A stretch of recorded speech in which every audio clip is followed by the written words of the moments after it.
এসআইআরের নোটিশ আসতেই আতঙ্কিত হয়ে আত্মঘাতী হলেন এক বৃদ্ধ। পূর্ব মেদিনীপুরের রামনগর থানার সাদি এলাকার বাসিন্দা। নাম বিমল শি, বয়স ৭৫। পরিবারের অভিযোগ, বাড়িতে এসআইআরের ইনকোয়ারির নোটিশ আসে। সামনের শুক্রবার যাওয়ার কথা ব্লকে। তিনি চিন্তিত ছিলেন, ছেলেকে বলতেন কি কি কাগজ জমা করতে হবে, কি করতে হবে। এই নিয়ে আতঙ্কিত হয়ে পড়ছিলেন। এমনকি ২০০২ সালের ভোটার লিস্টেও তার নাম ছিল না। তাই তিনি গলায় ফাঁস লাগিয়ে আত্মহত্যা করেছেন, এমনটাই অভিযোগ করছে পরিবারের লোক। মৃতদেহ রামনগর থানার পুলিশ উদ্ধার করে।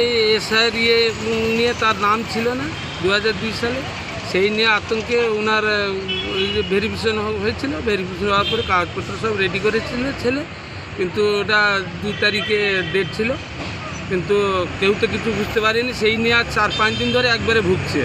আমাকেও পরশুদিন জিজ্ঞেস করে দিল তোদের কাগজপত্র ঠিক আছে, মানে আমার কাগজপত্র ঠিক আছে না, আমার ভোটের নাম ইয়েতে নেই, এসআইআরে ডেকেছে, কী হবে কখন কী হবে এইরকম বলেছিল আর কি।